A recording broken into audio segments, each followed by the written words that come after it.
Jarní ptáček už nám zpívá, 15 děl se na nás dívá. Husy, čápy, jarní nebe, každý vložil kousek sebe.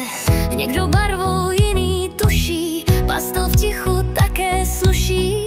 Vaše díla plná jara za srdce mne vzala. Každé dílo trochu jiné, však to všichni uvidíme. Jedno temné, druhé září, každý ptáček se jinak tváří.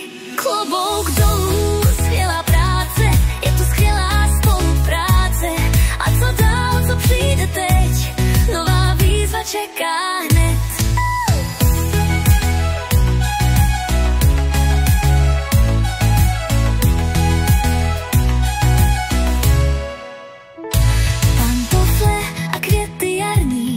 To je k malbě ideální, přidáte se také k nám, nikdo nemusí kreslit sám. Tu trochu barvy, tu trochu